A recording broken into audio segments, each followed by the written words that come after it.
quelle joie de vous retrouver en ce dimanche 6 novembre. Marcel, bonjour. Bonjour Dani, bonjour tout le monde, comment ça va? Alors, 32e dimanche du temps ordinaire, ouais, et nous sommes dans cette belle émission qui est 3x5 sur Salaz FM.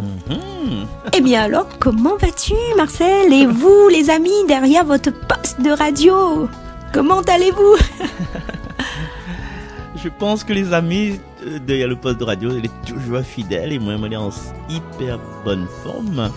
Ben voilà, c'est une année qui est en train de se terminer et voilà, donc beaucoup de joie à vivre chaque instant, chaque jour comme le dernier, et voilà, donc grande forme. Oh, moi Marcel, je suis toujours au taquet, en forme avec vous, vous savez, hein, les petites chutes qui nous font grandir et qui nous font avancer, mais avancer avec Seigneur. Et d'ailleurs, les textes de ce dimanche nous disent que Seigneur, Seigneur, c'est le Dieu des vivants, mais non des morts. Alors, les amis, soyons lumière et avançons pas à pas avec lui.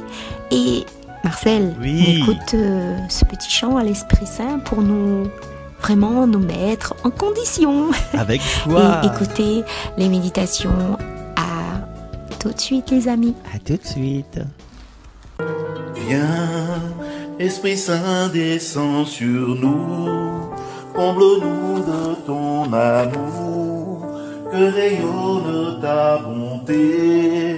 À toi nos louanges, viens. Envoyé du Dieu très haut. Viens et fortifie nos corps et fais de nous ta demeure.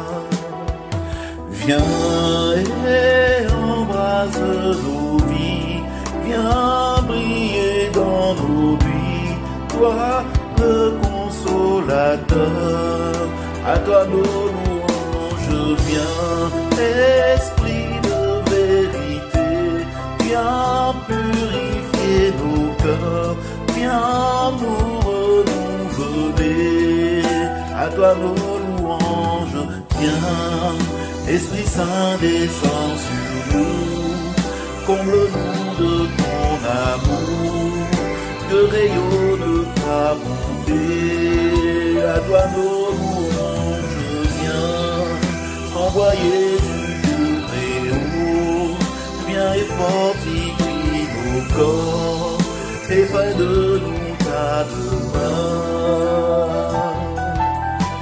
Viens et embrasse nos vies, viens briller dans nos nuits, toi le consolateur, à toi nos louanges, viens, esprit de vérité, viens purifier nos cœurs, viens nous renouveler, à toi nos louanges, viens et embrase nos vies, viens briller dans nos nuits, toi le consolateur, à toi nos louanges, viens, esprit de vérité, viens purifier nos cœurs, viens nous renouveler.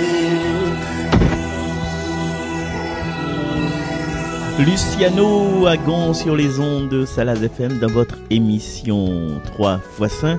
Luciano Agon était accompagné entre autres de Théo Réfamia pour l'orchestration et voilà, les grands musiciens se rencontrent.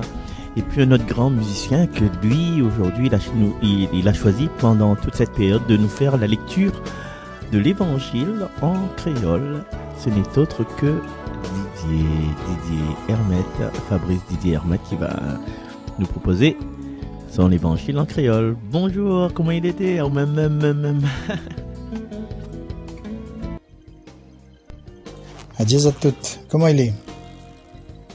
Merci à vous d'écouter l'évangile en créole, soit sur la radio Salaz FM dans l'émission 3x5, ou peut-être sur Facebook ou encore sur Radio Arc-en-Ciel. Et un bonjour à toute l'équipe de Jésus est mon guide. J'espère que vous êtes toutes les bien. Nous les ordis le dimanche 6 novembre 2022, 32e dimanche du temps ordinaire à Nessé, nous fêtons les Béatitudes et les Léonard. Et si vous êtes né 6 novembre, bon anniversaire à vous.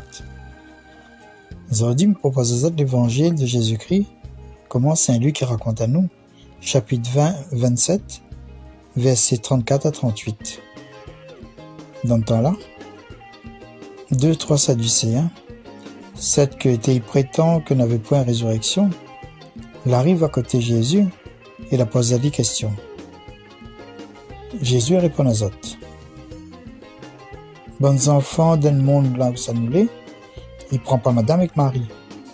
Mais cette a été jugée digne de gagner une place dans le monde à venir et à la résurrection d'entre les morts, il prend pas ni madame ni Marie. Pense, vous êtes qui n'ira pas mort. Vous êtes comme des anges. Vous êtes les enfants bon Dieu, les enfants de la résurrection.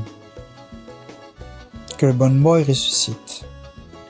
Moïse, lui, il comprend dans le récit du buisson ardent quand il crie le Seigneur de Dieu d'Abraham, d'Isaac et de Jacob.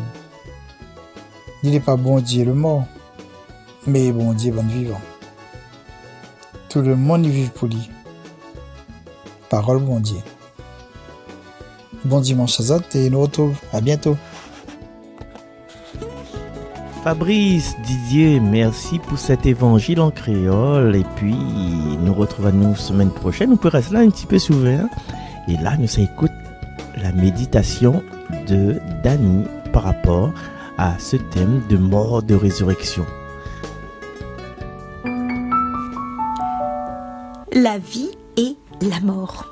C'est deux mots importants dans notre vie, dans notre existence sur la terre, car nous savons tous que nous vivons sur cette terre, mais un jour, nous allons mourir. Eh bien, alors les amis, comment cette question de résurrection vient dans ce texte ?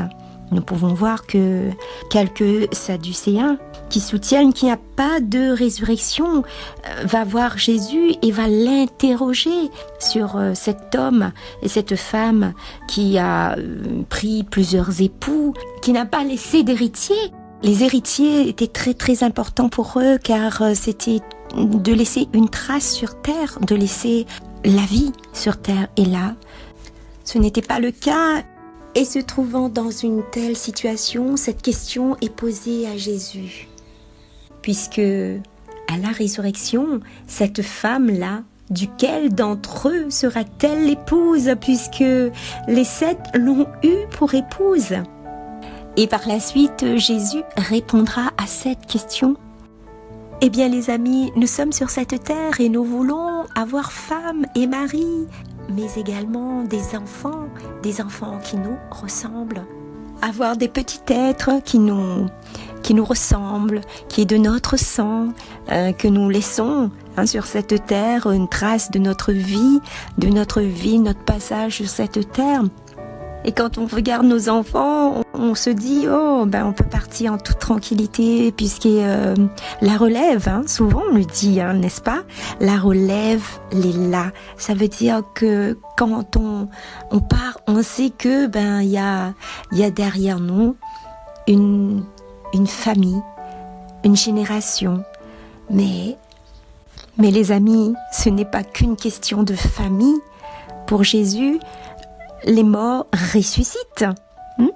Et Jésus dit, mais ceux qui ont été jugés dignes d'avoir part au monde à venir et à la résurrection d'entre les morts ne prennent ni de femme ni de mari, car ils ne peuvent plus mourir. Eh bien alors, devons-nous nous préoccuper de descendants pour notre succession sur terre, afin de laisser une trace de notre vie et donc survivre à sa propre mort? Est-ce cela, survivre à sa mort? C'est une très bonne question, les amis. Est-ce cela, survivre à sa mort? Eh bien, pour nous, est-ce qu'il nous faut avoir une famille pour laisser une trace de notre vie sur la terre?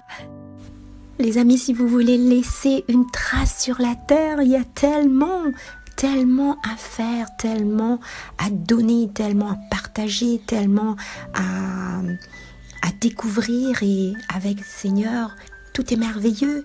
Et aussi, il y a tellement d'enfants dans ce monde qui ont besoin de nous, qui souffrent, qui ont manque d'amour, qui n'a pas de maison, qui n'a pas de famille, et etc. Et qui se trouvent vraiment dans des situations vraiment difficiles. C'est là qu'il faut intervenir. C'est là qu'on trouve vraiment le vrai sens d'humanité, humainement serviable, apporter son aide aux petits. Et là, les amis, je vous parle des petits enfants, mais les adultes également. Et vous voyez, les amis, tous ces enfants sur la terre qui s'y trouvent, tout le monde qui s'y trouve. Quand nous ressuscitons, nous sommes semblables aux anges et nous sommes des enfants de Dieu et enfants de la résurrection. C'est très important cette phrase.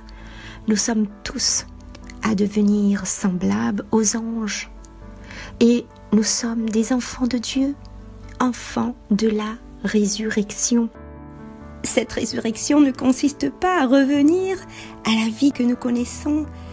Elle est l'œuvre de l'Esprit de Dieu qui transforme et sanctifie ceux qu'il ressuscite. C'est pourquoi les ressuscités sont fils de Dieu, comme le dit dans le texte, comme on le disait, des anges, plus authentiquement que ceux de ce monde. Libérés du péché, ils renaissent de Dieu. Tous vivent pour lui. Ils ont commencé à vivre quand Dieu les a trouvés et appelés. Et ils ne pourront pas disparaître parce que Dieu les a enlevés de ce monde pour les faire entrer dans son propre monde. Alors c'est pourquoi l'espérance chrétienne s'enracine dans la résurrection du corps. C'est-à-dire la possibilité pour chacun de nous de renaître de Dieu en Dieu et de s'exprimer alors pleinement dans un corps glorifié. Eh bien les amis, je vous dirai qu'une chose, il faut avoir foi en Dieu, foi en Jésus et vraiment vivre dans cette humilité avec lui. C'est en aidant. Et c'est comme cela qu'on laisse une trace sur cette terre. Et par la même occasion, nous entrons dans cette vie éternelle que Jésus nous parle dès à présent. Ici, Jésus rend possible de penser à la vie éternelle en la séparant de la vie familiale que les morts ressuscitent. Cela permet aux vivants de vivre leur existence dans une grande liberté intérieure. Vous voulez être libre intérieurement, les amis? Et tous peuvent y prétendre à cette liberté intérieure.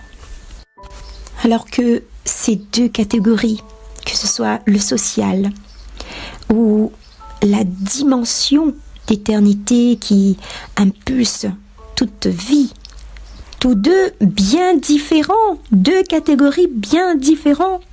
Pour nous aujourd'hui, c'est plutôt de demander comment être à la hauteur de cette vie de Jésus, de Dieu présent dans notre histoire et dans notre relation personnelle avec lui.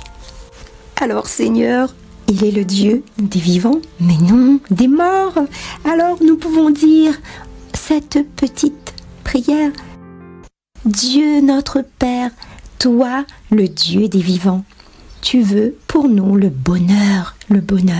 Daigne exaucer nos prières, daigne nous venir nous libérer des pensées qui ne sont pas de toi, Seigneur, mais de nous-mêmes. Et que l'Esprit Saint nous aide chaque jour à être des lumière, des témoins de l'amour éternel du Dieu de la vie. Car jamais l'amour ne passera. Amen. L'amour jamais ne passera, l'amour demeurera, l'amour seul, la charité jamais ne passera, car Dieu est amour. Voilà les amis, merci de m'avoir écouté. Je vous laisse en compagnie de Marcel et je vous dis à la semaine prochaine avec la grâce de Dieu. Merci à toute l'équipe de 3x5. Au revoir et soyez tous des lumières de Dieu. Au revoir. Merci beaucoup Dani pour l'amour jamais ne passera. Merci pour ton intervention, merci pour ta méditation par rapport à cette liturgie qui parle des Sadducéens et des pharisiens, même pas trop, pas plutôt Sadducéens. Et nous allons nous faire connaissance avec la première lecture de ce dimanche. Il s'agit du deuxième livre des martyrs d'Israël et cela nous est narré. À la narration, vous avez bien sûr cette voix, la voix de la mère vieille place, à savoir Sheila. Bonjour Sheila. Bonjour tout le monde. Lecture du deuxième livre des martyrs d'Israël. En ces jours-là, 7 frères avaient été arrêtés avec leur mère. À coups de fouet et de nerfs de bœuf, le roi Antiochos voulut les contraindre à manger du porc, viande interdite. L'un d'eux se fit leur porte-parole et déclara : « Que cherches-tu à savoir de nous ? Nous sommes prêts à mourir plutôt que de transgresser les lois de nos pères. » Le deuxième frère lui dit, au moment de rendre le dernier soupir : « Tu es un scélérat, toi qui nous arraches à cette vie présente. Mais puisque nous mourrons par fidélité à ces lois, le roi du monde nous ressuscitera pour une vie éternelle. » Après cela, le troisième fut mis à la torture. Il tendit la langue aussitôt qu'on le lui ordonna, et il présenta les mains avec intrépidité en déclarant avec noblesse : « C'est du ciel que je tiens ces membres, mais à cause de ces lois je les méprise. Et c'est par lui que j'espère les retrouver. » Le roi et sa suite furent frappés de la grandeur d'âme de ce jeune homme qui comptait pour rien les souffrances. Lorsque celui-ci fut mort, le quatrième frère fut soumis aux mêmes sévices. Sur le point d'expirer, il parla ainsi : « Mieux vaut mourir par la main des hommes quand on attend la résurrection promise par Dieu, tandis que toi, tu ne connaîtras pas la résurrection pour la vie. » Parole du Seigneur. Bon dimanche à tous. Merci beaucoup, radieuse Sheila, pour ton engagement, parce que je sais que tu t'es reprise à plusieurs fois pour nous proposer cette lecture parfaite avec beaucoup de conviction. Merci Sheila, et un petit coucou aussi à Juliette, et sachez, chers amis, qu'il y aura une messe assurée par la pastorale des jeunes. Et cette messe aura lieu, je pense, vers le 4 décembre à 7h du matin. À la chapelle là-haut, chapelle Saint-Antoine. Et une occasion pour moi de saluer toutes les personnes de la pastorale des jeunes de Salazie, dont j'ai été honorablement invité pour ce 1er novembre, cette messe du 1er novembre. Donc merci encore à toutes les personnes, notamment à Graziella, à sa sœur Emeline, à voilà toutes les personnes qui étaient là, notamment Amélie, c'est Amélie. Voilà. La dernière fois, Zoti rappelle, nous l'avait découvert le premier volet des peurs que nous doit dépasser. Et avec Zaché, nous l'avons vu qu'elle avait la peur d'être rejetée Parce qu'à un moment donné, dans notre vie, hein, quand les choses ne se passent pas comme nous veut, quand nous pensons que nous la risée du peuple, ou bien nous l'a fait des bêtises dans notre vie, eh bien nous la peur d'être rejeté. Non seulement d'être rejeté par nous-mêmes, mais aussi d'être rejeté par le peuple autour de nous, nos amis, notre famille, et aussi le fait d'être rejeté par Dieu. Mais chers amis, sachez que malgré les bêtises que nous n'a pu faire, ces bêtises-là, quelque part, l'a fait grandir à nous. Quelque part, l'a fait grandir à nous. Peut-être l'a pas plu aux personnes qui regardent à nous. Et souvent, on a été victimes de, comme dit la réunion de moucatage, de la dit la fait par rapport à ce que nous vivons, par rapport à ce que nous l'a fait, par rapport à la manière de vivre n'est pas bon, nous mène la mauvaise vie. Mais en tout cas, en nous-mêmes, quand nous la passe pas ces passages-là, la fait grandir quelque chose en nous que n'aurait jamais grandi si nous te vivions une vie, entre guillemets, tranquille pour les yeux des autres. Des fois, il faudra nous passer par des chutes, il faudra que nous passe par des sentiers épines. Tu te rappelles bonnes épines longtemps que l'avait là, fraises des bois là, ça, oh là là, baba. Tu te rappelles fraises des bois, hein, dans la rivière du Mal avait un tas comme ça là, t'es pas tout avait fraises des bois. Donc si nous rendons un chemin comme ça, quand on va piquer à nous là, il pique à nous, il fait mal à nous, et de monde va rien nous, ouais, la pique à aux fraises des bois, mais nous connaît la prochaine fois, il faudra nous sortir avec un sable, nous sortir avec un capuchon, nous sortir avec des protections qui évitent à nous de faire ça. Et donc, chaque épreuve que nous passe, pense pas que Dieu la rejette à nous. Pense pas besoin de cette peur-là, parce que Dieu là, il garde pas notre bonne performance comme maladie dernier coup, il garde pas notre bonnes exploits. Dieu y aime à nous tel que nous l'est, parce que tout simplement parce que nous les sommes enfants. Donc nous l'a pu avoir peur d'être rejeté, ou peut être rejeté par les hommes, hein, ça. C'est un problème de banna, ça, banna. Banna rejette à où? À Odiao. Ça tu rejettes à moi? En sorte à autres. C'est où t'as fait, c'est où tu choix. Mais à moi les toujours enfant bien-aimé de Dieu. Et aujourd'hui, comme Sheila il vient de lire à nous, la liturgie propose à nous d'écouter ce deuxième livre des martyrs d'Israël. Et puis tout au long de cette liturgie là d'aujourd'hui, comme Daniel a précisé à nous, il parle du Dieu des vivants. Et bon, il nous remet à nous un petit peu dans le contexte. Alors, on a une persécution sur le peuple juif, parce que les croyants, juifs croyants, et ça là donne le livre des martyrs d'Israël. Mais avant, nous t'appelons ça le livre des Maccabées. Mais Maccabée, t'es fait un petit peu connaître. Maccabée fait un peu NCIS, les experts à Miami, tu vois. Maccabée dessus trottoir. Mais dans tout ça, cette persécution-là, à travers sur le peuple juif, et jusqu'à ces derniers temps, hein, même ces derniers temps, que ça nous a une espérance. Connaît depuis longtemps le peuple juif l'était persécuté, et jusqu'à aujourd'hui, jusqu'au XXe siècle, avec la guerre, la Deuxième Guerre mondiale notamment, les persécutés, mais le peuple juif, il est encore solide.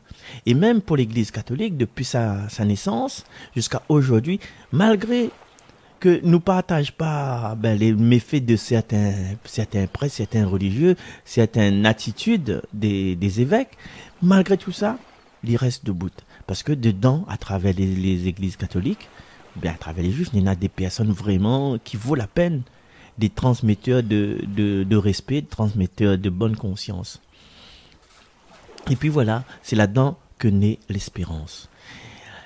Et la récompense, à l'époque des Juifs, c'était quoi? C'est, si tu nous retournes vers Abraham, ta descendance sera multiple. Il veut dire, plus la famille est nombreuse, plus la famille est heureuse. Famille nombreuse, famille heureuse. Prospérité matérielle, avec toutes les possibilités d'enrichir le clan, d'enrichir le village, d'enrichir la tribu. Et en même temps, le livre de Job. Tu te rappelles le livre de Job, pas trop longtemps, nous l'a étudié là. Le livre de Job, c'est en même temps, voilà, c'est sa famille était décimée. Et justement, nous prenons le livre de Job, justement.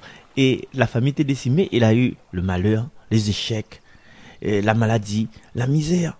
Mais seulement, Job avait quelque chose dans son cœur qui appelle l'espérance. Dans cette famille de martyrs d'Israël, il y a quelque chose dans le cœur, la survie, même dans la vie d'après, ils appellent ça l'espérance. Et là, nous pouvons réfléchir sur cette nouvelle peur, cette peur que je veux parler cette semaine-là, c'est la peur de la mort. La peur de la mort, nous la peur de la mort. Et Georges Gruchette, docteur Georges Gruchette l'a dit comme ça, bonne créole là, ça ne l'a pas peur la mort, mais ça l'appelle l'eau mort, ça l'appelle le cadavre. Tout, plus ou moins, la peur est devant le cadavre, sauf que l'eau, pas cause. Allez, elle dit pas, elle vient anime l'église, la messe, fait les funérailles, hein, dit elle allez le corps le soir. Là, c'est son affaire. Mais peut-être avec le corps le soir, il y a des rencontres qui peuvent se faire. Voilà, elle y apporte cette espérance aussi. Et nous tous, nous devons apporter cette espérance. Et dans cette première lecture, il y a une phrase dit « Quand on attend la résurrection promise par Dieu ». Quand on attend la résurrection promise par Dieu. Pourquoi ne devrait pas avoir peur de la mort? Parce que il est vrai qu'il fait peur. La mort, il fait peur parce qu'il y a le déchirement, il y a la douleur. Mais que pas ça la lire L'étranger d'Albert Camus. Excusez-moi du peu. Il y a un moment donné, il y a un aumônier, il savoir justement, il savoir le héros. Et le héros, ça tranche sa tête. Il est condamné à mort. Et le héros, il pense comme ça, il dit, il a 33 ans, il peut mourir là, mais il aurait pu mourir à 60 ans, 70 ans. Mais c'est que les cieux, c'est qu'à un moment donné, nous va passer par là. Et quel est le sens, justement? Le sens de mourir là ou de mourir après, puisque nous connaissons, nous sommes mourir quand même. Et cette question-là, c'est pour ça les gens, peut-être la peur de, non pas de zot mort à zot, parce que nous connaissons, chacun de nous, dans l'individualité, connaît qu'un jour nous sommes morts. Mais ce que nous craignons le plus, je pense à la Réunion, c'est la mort des autres. La mort d'un enfant, la mort d'un parent, la mort d'un camarade, la mort d'un cousin, d'une cousine, la mort de notre conjoint, de notre conjointe. Et c'est ça qui peut faire peur à nous le plus, qui déchire à nous le plus en tant qu'être humain. Mais nous, chers amis, nous n'avons cette foi, cette espérance, acte de foi, acte d'espérance et acte de charité. Et tout ça, quand on a cette certitude que nous avons une vie après, cette vie promise par le Seigneur, eh bien, nous devrions attendre la mort, comme nous attendons le bus sous la réca, en fin de compte. Imagine ça, la mort, c'est où attendre le bus, et chaque bus n'a notre prénom, enfin, chaque bus n'a le prénom de la personne dessus, et des fois, on arrive dernier, sous la réca, et le bus il passe tout de suite, mais on ne connaît pas où. C'est Dieu qui envoie, quel moment donné. Et notre perspective, c'est quand nous rentrons dans cette bus-là, c'est vrai, c'est le bus de la mort, mais c'est aussi, surtout, le bus de la résurrection. Tu vois ça? Le bus de la résurrection. Et dans l'historique de la tradition juive, là, vous avez vu dans la lecture, dans l'évangile surtout, que il y a une opposition entre pharisiens, sadducéens, il y en a deux, trois, ils croient, ils croient pas. Mais nous aujourd'hui, quoi nous peut croire? Quoi nous peut croire? Nous croire que nous sera ressuscité, nous croire qu'il y en a quelque chose après la vie. Et pour revenir un petit peu sur l'évangile, dans le Maria, la transmission de la vie, les bénis de Dieu, c'est vrai. Mais quand au ciel, comme nous m'avons pu, comme Daniel a dit, nous m'avons pu belle. La vie, la pu prolonger de génération en génération dans la chair. Au ciel, la vie, il partage à la lumière de l'amour trinitaire. C'est ça la vie. Et là, m'invite à réécouter. Notre cité se trouve dans les cieux. Voilà ça. Et là-dedans, il dit presque tout, quoi. Il dit presque tout. Et cette vie, justement, qui dit presque tout, ça veut dire qu'il y a eu des personnes, il y a eu des révélations de ce qui se passe après. De ce qui se passe après quand le Seigneur dit « Entre dans la joie de ton maître ». Et là, je voudrais franchement revenir sur le Père François Brune, qui a parlé avec les personnes défuntes. S'il a pu, un prêtre a pu parler avec des personnes défuntes, il veut dire qu'il y en a quelque chose après. Et puis dans l'église, nous voit quelquefois des personnes revenues à l'église. Pourquoi? Parce qu'elles ont eu une expérience de mort imminente. C'est-à-dire que autres étaient morts cliniquement. Ils autres la rencontrent l'amour à travers cette expérience-là. Mais un amour indicible, un amour dans... Je te rappelle, tu vois un peu ce tunnel de lumière, cette rencontre avec les défunts. Il veut dire qu'il y a quelque chose vraiment qui se passe après.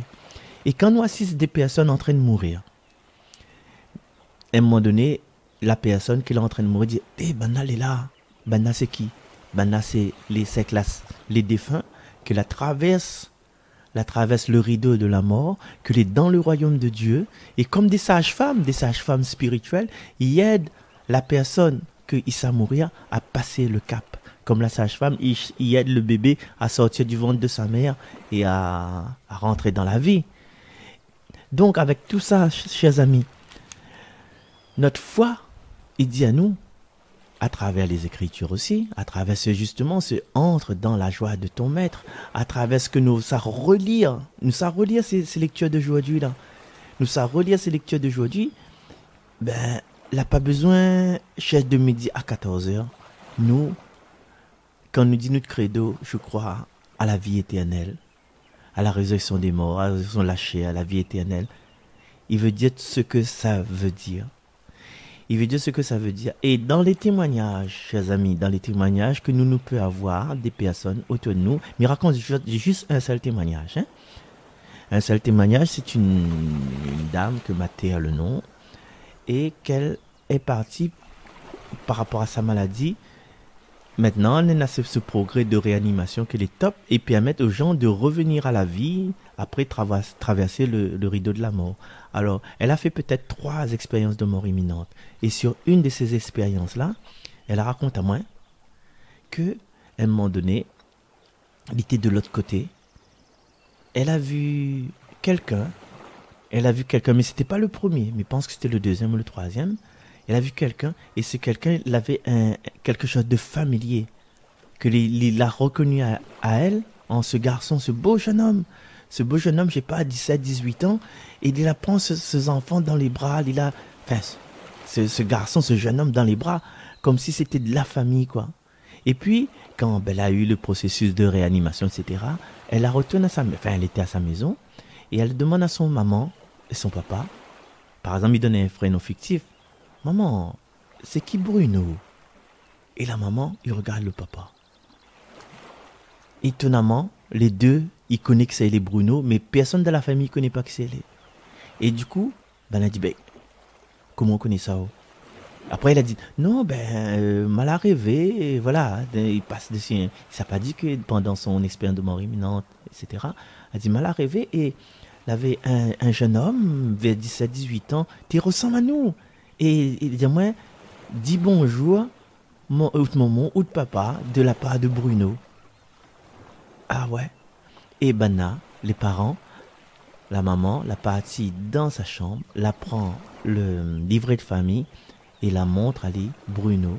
C'était un enfant que Bana l'a eu et qu'il était mort en bas âge. Je sais pas, quelques semaines. Et Bana n'a jamais raconté ça à personne.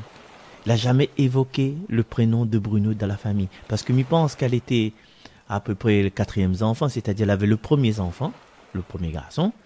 Elle avait le Bruno, qui était décédé malheureusement. Elle avait un autre enfant et puis elle avait elle.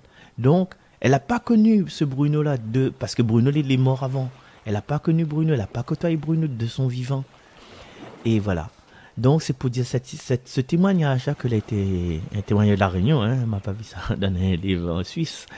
Ce témoignage, il montre à nous que il y a une possibilité, il y a une certitude maintenant que il y a quelque chose après la mort.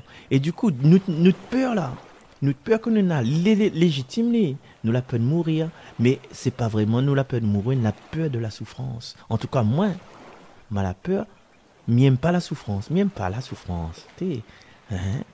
Et si nous mettons dans notre tête que Dieu, il n'est pas le Dieu des morts, mais des vivants, on veut dire qu'aujourd'hui, nous les vivants, et après notre mort, nous serons encore plus vivants. Nous les encore plus vivants. Et aujourd'hui, avec la technologie, il est vrai avant tout ça, avant Raymond Moody par exemple, hein, nous te crois peut-être la vie éternelle au temps de Jésus, nous te crois la vie éternelle, mais maintenant nous peut imaginer comment ça se fait que plusieurs personnes de races différentes, d'origines différentes, de religions différentes, de traditions différentes, il y a toujours cette lumière remplie d'amour. Et m'invite à d'autres chers amis à aller dessus YouTube, aller écouter les témoignages des personnes comme Jean Morzel ou bien Madame Dron, hein, mais je ne rappelle plus son prénom, hein, Madame Dron, et puis d'autres personnes aussi. Et puis il y a une chaîne sur YouTube, ils viennent commencer, et ben là, il traduit les différentes expériences de mort imminente de toute la terre. Mais nous, chers amis, encore une fois, nous, chrétiens, catholiques, dans notre credo, je crois à la résurrection de la chair et à la vie éternelle. Amen. Et alors, nous passe pas dessus chaque mot, mais résurrection. Et cette résurrection-là, nous vivons à nous aujourd'hui déjà à une certaine façon. Quand il arrive à nous un pépin, nous remettre à nous debout. Quand il arrive à nous un problème, nous remettre à nous debout. Quand il arrive à nous un mort dans notre famille, nous remettre à nous debout. Quand il arrive une séparation, nous mettre à nous debout. Quand il arrive une bataille, nous remettre à nous debout. Et la vie, c'est ça. C'est des petites morts et des grandes résurrections. Et un jour, nous aurons une grande mort et une merveilleuse résurrection. Et c'est tout ce que nous souhaitons à nous. Donc, chers amis, à partir d'aujourd'hui, nous n'avons plus besoin de la peur de la mort. Plus besoin de la peur de la mort. N'est chant dit, la mort est un passage. La mort est un passage qui nous ouvre à la vie, un truc comme ça. Dieu, tu nous invites à partager, Dieu de l'espérance au bout de la nuit. La mort est un passage qui nous mène à la vie. Yes, yes. Voilà. Chers amis, je souhaite à nous, aujourd'hui, de vivre avec notre visage, de ressusciter avec notre visage des personnes que la plus peur, parce que nous l'est avec le Seigneur. Avec le Seigneur, mais la pas peur, non, ne crains pas le malheur, parce qu'on même les mourront pas, nous chantons ça, nous aime chante ça, nous râle malheur à tout. Mais le Seigneur, comme il dit, le Seigneur est ma lumière et mon salut. De qui aurais-je crainte? À partir d'aujourd'hui et jusqu'au dernier de nos jours, à nous garder cette espérance au fond de nous, de dire que non, faut pas nous la peur d'être rejeté par de monde, parce qu'à un moment donné, il dit tout le monde rejette à moi, tout le monde. Mais non, le Seigneur ne rejette pas. Et, mais ça appelle là, mais ça a mort. Ben oui, ça a mort. C'est pas un secret d'État, mais prépare cette mort-là en appelant l'amour de notre vie, en apprivoisant l'amour de notre vie, parce que quand on va dépasser, quand moi aussi, quand nous tous va dépasser le rideau là, la question que va poser à nous, combien et comment tu as aimé? Alors, chers amis, allons commencer aujourd'hui même, si on n'a pas encore commencé, d'aimer comme Jésus nous a aimés. Bye bye, c'était Marcel ça. Merci tout le monde. Merci la pastorale des jeunes. Merci Mimi, mon petit Mimi, Mimina, Yamina. Et puis merci à toute l'équipe, hein, Sheila, Didier, Fabrice, Cathy. Et merci aussi. Merci surtout Ringo, merci pour le clip que l'on a fait pour mon cousin Biel, Biel Iboula. Merci pour tout ça et merci toute la population de Salazie qui accueille à moi et que m'aime de tout mon cœur, qui nous aime de tout. Hein, Dani aussi aime. Allez, bye bye, merci, bye bye, au revoir.